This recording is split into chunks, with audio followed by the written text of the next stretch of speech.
All right, so welcome back to another case study, and I had the pleasure of chatting with Maurice Robichaud. I think I'm pronouncing it right. He's in Nashua, New Hampshire, a member of Real Estate B School, and we had him on for a member interview in our program. And I came away from the time with Mo. Like I learned a lot, and it's not, I don't think I know everything by any means whatsoever.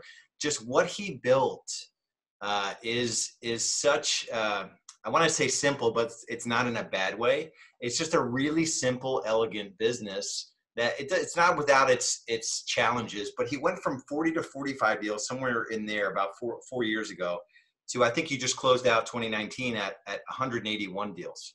Yeah. Right. So I'm going to give you a minute to kind of just give like a little bit of a backstory, you know, what the team looks like now. What did last year look like? You know, where were you 4 years ago? So what it looks like now, there is, we're up to 12 agents now. I actually just hired another one yesterday. So we're up to 13.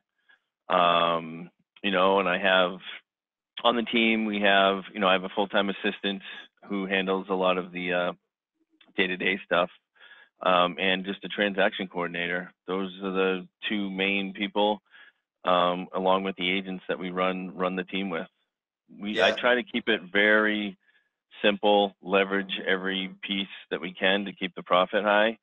I think a lot of people hire too many too fast and become, you know, the debt just becomes too high. Yeah. And so where were you, let's say 4 years ago, when it was kind of just you and maybe a little bit of administrative help, when you were doing 40 to 45 sides? What was life like from a time, money, and stress perspective? And then let's talk about, like, no business is perfect, but what's gotten better as you've more than quadrupled the size of the business in about 4 years. So you would think that life would be really like almost worse off because you got more to worry about. But let's talk about time, money, and stress 4 years ago and time, money, and stress today.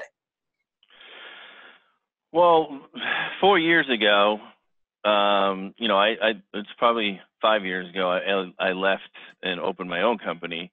So that was a struggle. And when I first started, I had the wrong things in place, and, you know, I had an ISA first before transaction coordinator.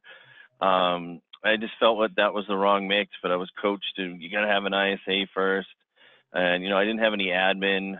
So I was doing everything. You know, I was trying to juggle all the hats, marketing, everything. So the ISA eventually ended up becoming one of my good agents. Instead of having her leave, we transferred her over to an agent role. So, I mean, she had the phone skills. That's the hardest thing in this business, is the agents trying with the phone. So I knew she'd be a good fit. So she transferred over to that. But my first thing I did to save money, because I wanted to keep people off payroll, just because, you know, you start adding people to payroll, it gets expensive. So I reached out on, you know, Facebook to a couple of groups that I knew, asking if anybody knew a transaction coordinator that was looking to, you know, help grow a team. So I found, you know, one was referred to me from another transactioner who was coaching her. So she was new, but she used to be an agent though as well. So she knew the ropes, but she ended up, you know, just didn't want to be an agent anymore because she had 2 children that were young. So I ended up picking up her as a transaction coordinator, which took a lot off my plate. That freed up some time. Then when I went on vacations, it wasn't so stressful. And then, you know, I had a couple agents from when I left my old office ask if, you know, I'd bring them on board on the team. So I brought them on. So, and then as time went by, I just found that I couldn't just handle, you know, the agents and the transactions and everything with the transaction coordinator. So I had a couple part-time assistants, which I would train. They would go back to college. And I just came to the point where I just made the financial commitment that this is what I need to do. I need to pay somebody very well, so I can train them 100%, so they'll be loyal and stay with the company. So there was a friend of mine her niece was working at one of the bigger offices, and she was looking for a full-time position. They were only part-time, so I grabbed her. She came over, and she's been a very valuable asset. She does so much, runs her, does all the daily stuff, the expireds, the just tracking the leads, following up with the leads, and she has a flexible schedule, because she's in the office a lot, but she has days where she has her children, and so, but she'll work nights and weekends, and she answers all the calls for the agents. So she's leveraged a lot, so she takes a lot off my plate. So you have, and this is the point I want to drive home from a business ownership perspective. A lot of folks, where you were, let's say 4 or 5 years ago, where you were kind of like a solo operator, you think it has to be complicated. Like these guys doing 180 sides or 250 sides, you sort of psych yourself out, because 85% of real estate agents don't even have any assistant, any administrative help. So the thing I love about this is that between two people, one's on payroll, only one person on payroll, and then the other person's a full team member, comes to team meetings, but she's an independent contractor, and they handle all the marketing coordination, all of the sales assistance activities, all of the listing marketing coordination, all the listing coordination and client care, all of the closing coordination. And so, there's 80% of a real estate agent's job is administrative. And here you are doing 181 transactions last year with 2 administrators, and only one is on your payroll. So I just want the takeaway for someone listening to be like, it doesn't have to be as complicated as we make it out to be. You put together, and I loved it, this mind map where it's like your journey in business almost the last 4 years. And one part of it was, and I love the way you come into the Facebook group, our member Facebook group, and you're like, you'll post a picture of a squirrel. Like you'll literally grab a little GIF of a squirrel running around, and you'll just shut down some conversations. Talk about that as it relates to somebody that was maybe at where you were 4 or 5 years ago. So they're a top producing agent. Maybe they're hiring their first hire, or they're just getting started. Talk about this whole squirrel chasing shiny object syndrome that you see in the industry, and what have you learned over the last 4 or 5 years? I used to be a huge squirrel. I would be on every webinar. I'd have 2 going at the same time because they were on at the same time, because I knew one wasn't going to be recorded. Oh, this guy's doing this, or this guy's doing that. Oh, I got to get his website. I need to do this. I need to call Russell Brothers. I need to, it was ridiculous. And then finally, I saw your ads and went on, and then, joined B School, and, you had everything so in the portal, so organized and so easy, where I had coaches before, they're like, oh, we'll get that next week. And then 2 years later, it never happens, or 6 months. I'm a swipe and deploy guy. I don't want to waste time reinventing the wheel. If I'm getting in a car, I'm not going to rebuild it and go. I'm jumping in, and I'm taking off. So when I stopped really, really squirreling and just getting rid of all the noise and Fusionsoft, I thought that was going to change my life. Oh my God, the money I wasted on that thing, the time, the energy building it out, I junked it. As soon as I got rid of that, and you just couldn't, my agents were like, why are we moving stuff from one database into this database to do this? And I said, I don't know. That's what I was trained. And then we went from making like 20, each agent making from 20 calls a day because of Infusionsoft, setting up the task and doing all this stuff, to literally moving it into Mojo and using the sync dialer, doing hundreds and hundreds of calls a day, and just doubling and tripling our business. Moving the data as fast as you can is the key, and doing it effectively. Like we don't rarely do any mailers. We just hammer the phones, and it's because it's cheap. It doesn't cost you anything, And my agents, they hate it, but now that they're doing so many deals, and it doesn't cost them any money to do the transactions, and now that they're trained on the worst part of the day is making the calls, they actually enjoy making the calls now. But I lost you.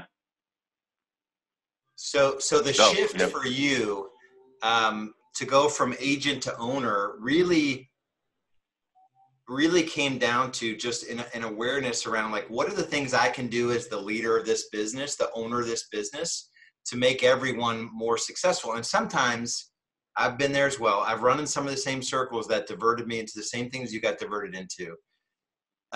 We mistake like investing 6 months in Infusionsoft and building out all these tripwire marketing and, I, I've been in all of that stuff, right? And I got trained on Infusionsoft for 6 months and decided not to implement it. Luckily, I Oh, didn't implement it, but you're I was lucky. like, yeah. I paid thousands and thousands for people to build stuff out for me. Oh my Yeah, God.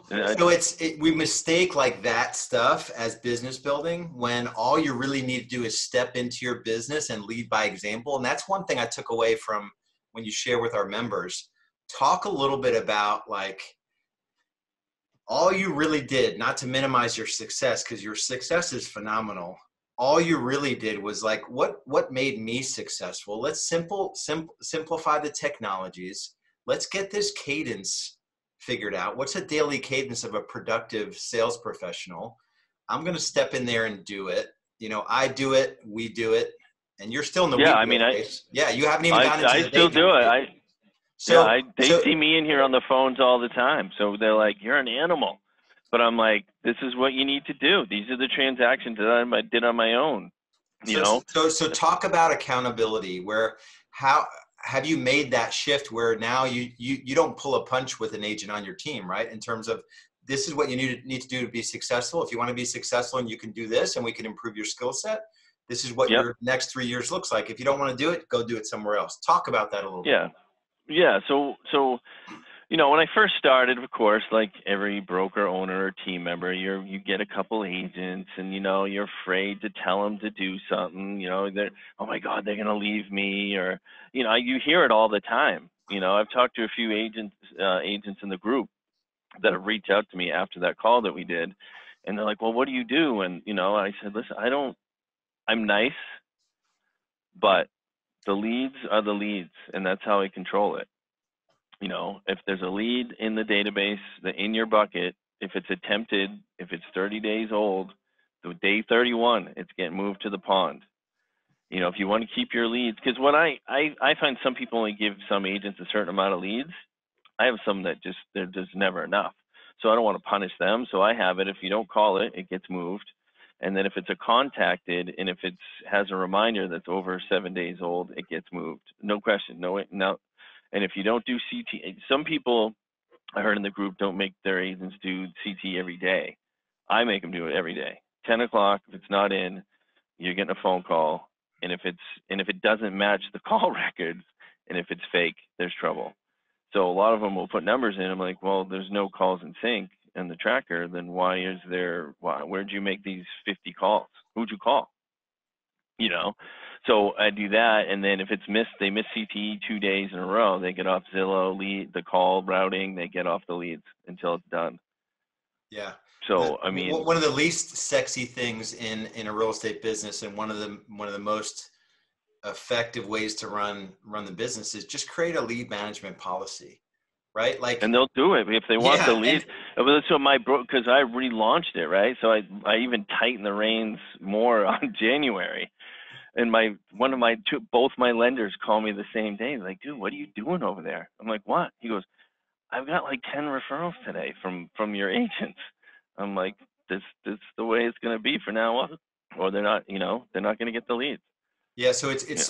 spending time. Like you're a player coach now, right? So you're playing the game in the morning, and then you're coaching. And part of coaching is just like, hey, I'm going to hold you to a standard that if we spend a year together, if we spend 10 years together, you will look back on our time together and you will know that I served you at the highest level. It may not have always been pleasant, but talk a little bit about that. How is it in your personality to hold people accountable, or did you have to figure out? No, I had to figure it out because it was tough for me.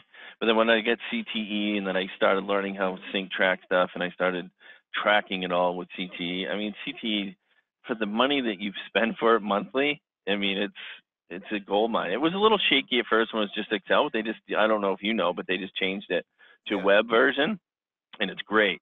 And it's $30 a month. I mean, everything I have is in that little thing. I mean, I know what we're closing at. Before, I never knew that. I just knew there was a bunch of money coming in, and I wasn't spending it all. So I knew I had money in the account. So I never knew what I was wasting money on. Yeah. And then with CTE, I went through my bank accounts and started putting it all into CTE, and I'm like, what is that? Like, what am I paying for? Like something I had, it's like a gym membership that you've had for 2 years that you're like, because it's such a little hit, you don't even realize it. But when there's a bunch of them, you're like, wow. And then I remember we had a call, one of your calls, and it was like, yeah, go through your stuff. I mean, I saved $900 a month on wasted spend because of CTE, because I went through it, put it in. It's like, where can I cut costs so I can use it on more lead gen or something else? Yeah, and $900 a month is $11,000 a year. Over 10 years, it's $110,000. You know, Yeah, and people that I was just throwing away. we are I just even so did it at my home. Yeah, I even did it with my home. I got so excited. yeah. I created a little home spreadsheet and told my wife, I'm like, why are we spending $350 on cable? Like, what? We got that down. I mean, at home, ended up saving $500. I called my insurance company, got a different insurance company. I mean, literally in 4 weeks, I saved like $1,300 a month. Yeah, Then it was just wasted spend. very few team leaders, you know, we have people come into our world that are doing 5 million GCI in a year, and they don't have anything to show for their efforts at the end of the day, and their net worth is going nowhere, you know. And so Yeah. all these little habits that you form early on in your business growth journey, like they're just going to compound over time. So when you go from 1.2 million, which is what you did last year, to 2.4 million, and you keep these same philosophies, lean and mean, and this is what we do, and this is the cadence, it's going to serve you well. I don't want to go into the specific lead sources or technologies. Yeah. I'll just say that here's a guy that knows most of it is a waste of time. And you've learned that through some painful lessons in terms of, you know, you've done real estate webmasters, which was a waste of time. You know, you did all these things. Not that that's a bad company. There's just, I know guys that have spent $250,000 to build a website. I was getting billed for stuff that I never, that's why I just ended up getting an argument with the guy. But it was just a waste. Like everything you did, I'm like, why am I building another website when I have my own, like one of the bigger platforms? I won't name them, but you know, I have one of the bigger platforms already. And why am I having two? Why do I have two databases? Why am I using, I simplified it to one database. I use Mojo for anything that has never been called. So if it's an attempted, everybody's flying through Mojo. And once it's been contacted, we move it into one of the big platforms, Boomtown, Sync, Fire. So we move it into there and we run with it. And then it gets, you know, pushed through the system that way. But it's easy because they talk to each other, you know, Mojo and the other platforms. So you don't have to worry about it. And I just have labels that, you know, if we contact it, we take it out of Mojo and we just leave it in the other platform. Yeah, and I'm going to add up your technology bits add up to about 15, 16, 17, 18, 19, 2000, about $2,400 for all the technology you use in a $1.2 million business. And those technologies, that's not going to increase as you go from 1.2 to 2.4. So that's for the most part a fixed cost. Your lead sources, what, They're cheap. 35, 45. 5,000, about $5,000. It's less now because I made an adjustment on one of them. So it's probably about $600 less a month. Yeah. So a handful of paid lead sources, a handful of technologies, and then you're working on potentially for workflow and bringing Trello into the business, which we use as well. I want to spend the rest of our time talking about the column where you said mistakes along the way, because there's just so much gold in there. There are just things that if you're going to go through this process of going from 50 sides to 200 sides, there's just so much truth in there. So I want you to talk about people first. So if you're looking at your mind map, you know, I'm looking at the first 3 points there: hiring the wrong order, hiring too many too fast, and hiring the right people.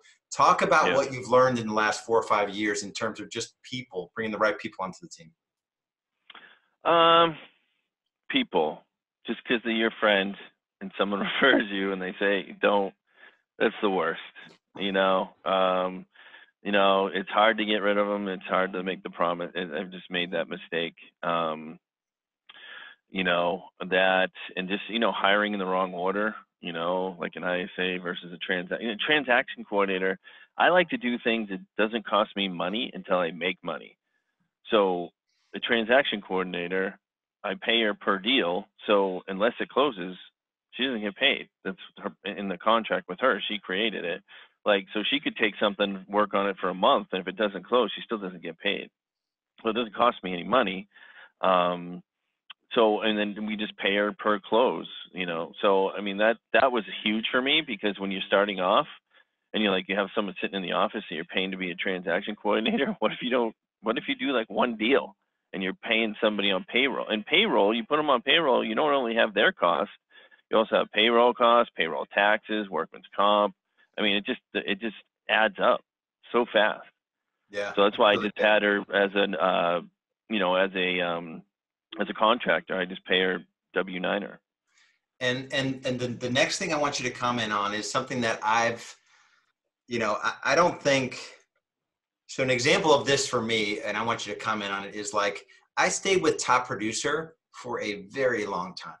And it's not because I liked anything about Top Producer. I hated Top Producer as much as anyone did. I just knew that changing to anything else wasn't going to give me an improvement in business. It was going to hurt momentum. And so I think I identified that whole switching, that was going to really hurt the business. But talk about SEO, Infusionsoft, building a WordPress site, real estate. Yeah, I tried building a couple sites. Why? Because I was kind of talked into it.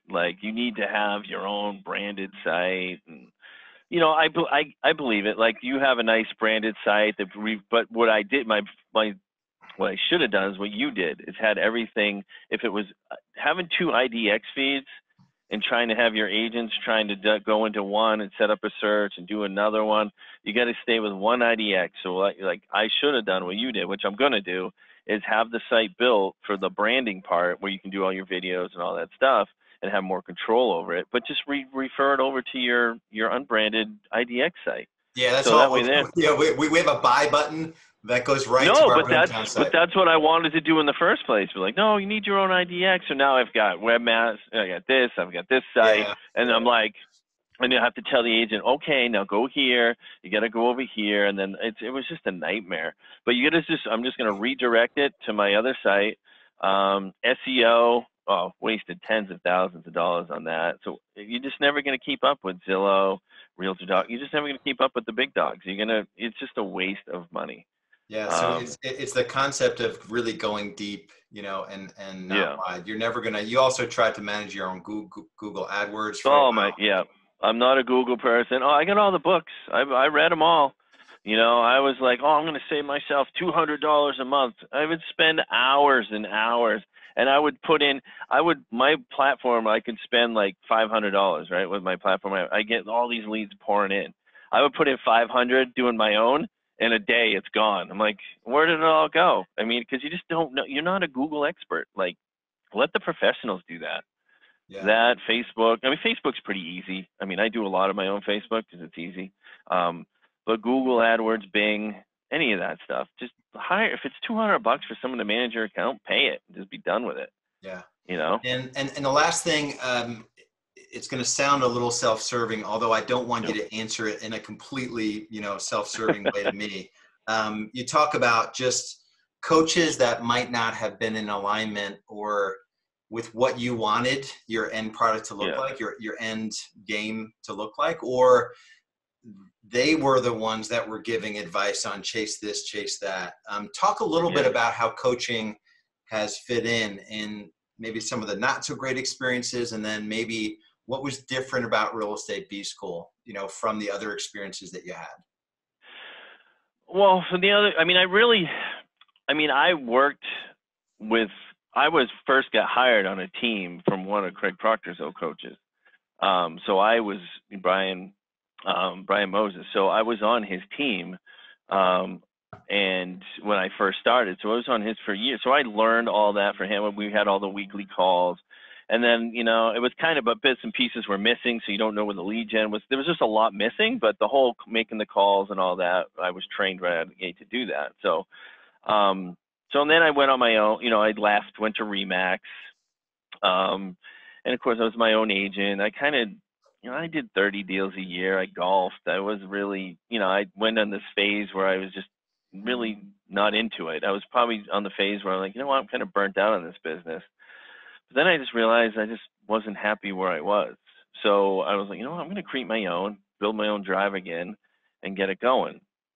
So then I was on my own here for a while, and then I was like, I should get a coach. So I called around, and it was actually another old Craig Proctor coach that did his own thing. So I joined. I learned a lot the first 6 months. Now, I have to say, I did learn a lot because I never coached before, so I learned a lot. Then I found that we just kind of recreating the wheel all the time. It was like, well, what about this? Oh, we'll get that next month. Or it'll, just nothing was completed. Which not his fault. He had started it, so I just don't think he was fully set up, and he was bringing people on. So not to, belittle him or anything, but it was just the way that it was set up. So then I kind of get out of that, and then I wasn't going to do any coaching for a while. And then I saw some of your stuff online, and I reached out to you, and you had a conversation, and then I joined. At first there was so much, I was overwhelmed. I was like, man, this is like too much now. Before I didn't have enough. Now this is too much. And my own fault, I get scared, and I was kind of like, what? I just need to take a break a little while. I got to implement like 3 of these things that this guy's doing.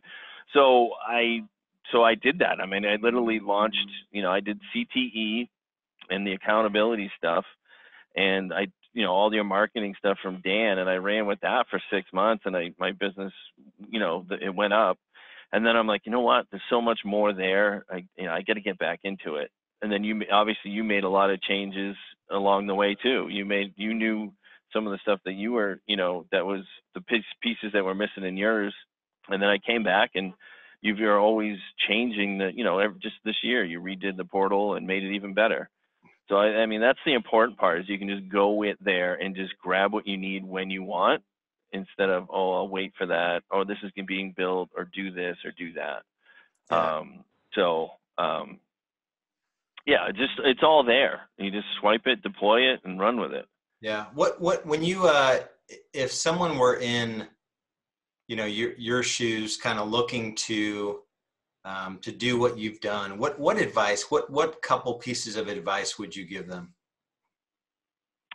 I would definitely, not to say this for your benefit, you gotta get a coach. And I have there's a couple Facebook groups that I'm in, and someone's like, oh, I don't need a coach, I do this, and I'm like, Tom Brady has a coach. Bill Belichick is the best, not to use the Patriots, but the Patriots have been the best team for decades because they have the best coach in the industry. Yeah. And like, coaching is super important. I used to be like, I'm not wasting the money, I'm not going to do it. But I mean, I go in these coaching groups, and they're like, no, I'm not going to get a, and I tell them where I went from here to here, and they're like, oh, well, let me talk to them. They want to reach out to me. And, and then they, some of them are like, oh, you don't need one. You need a coach. You don't have to have a coach, but you also have to have the work drive to do it. Because if you get a coach and you don't want to do the work, then it's kind of pointless. Yeah.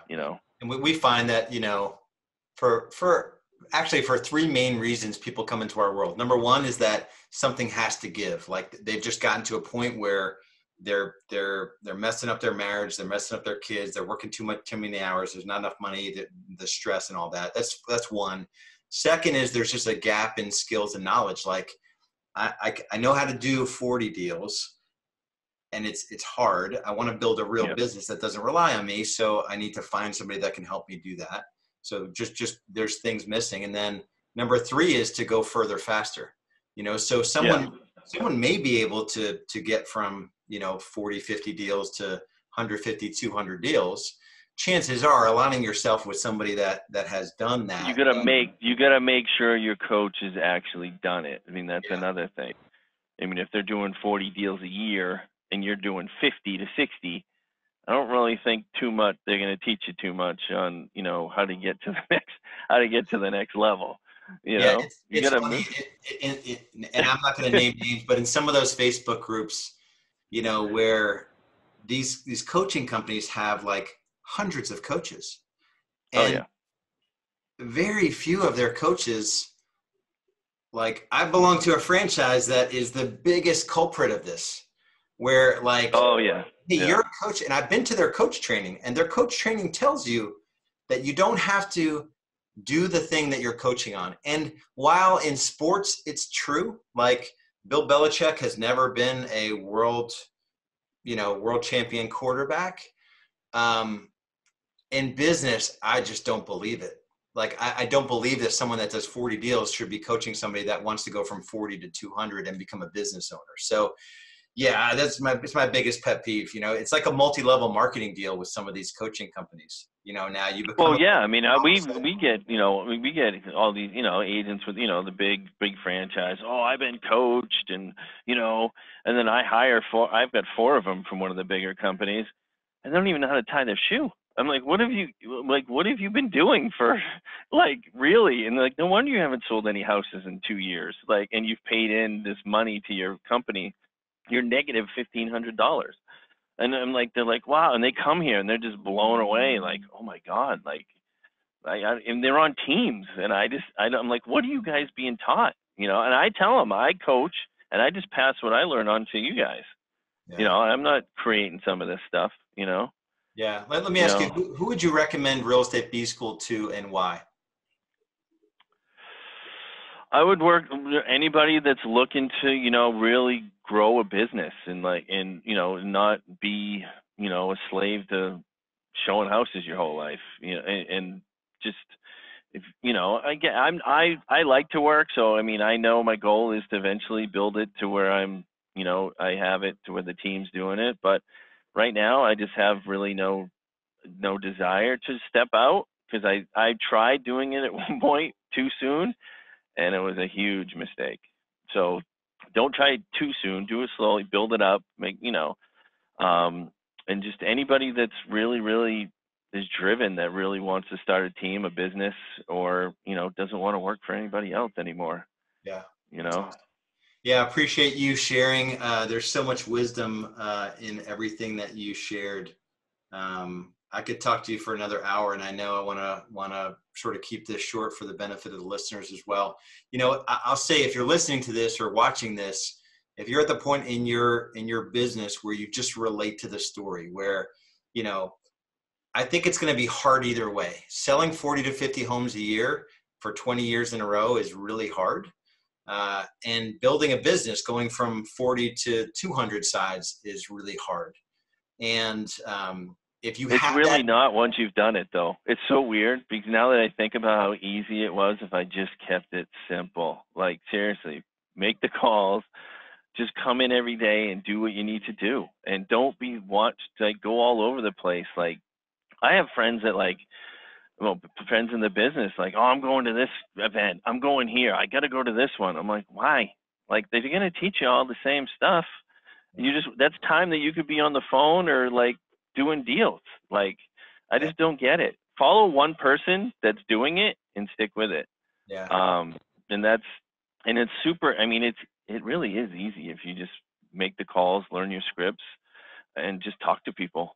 I yeah. mean, and the phone's free. It doesn't cost you There's anything. only 3 or 4 things to measure too, right? You know, it's the same metrics for everybody. So Mo said it the best. I'm not going to repeat them. You know, if that's you, where you just want to make this shift from top agent to business owner, or you already have a team, but it's not set up the right way and it's not giving you the freedom that you want it to give you, the only thing I can offer you is a conversation about your business. So just go to realestatebschool.com. There's a link on there just to apply for a pilot program, which is a free 30-day look at Real Estate B School. So if that's you, get over to realestatebschool.com. Mo, I appreciate you, and I'm looking forward. I know your goal, I think you said, is it 240 this coming year? 250 this year. Yeah, so that's awesome. So we'll definitely hold you accountable to that, and we'll do everything we can to get you there. So much love and respect, Mo. I appreciate your time. We'll talk to you soon. See you later. Bye.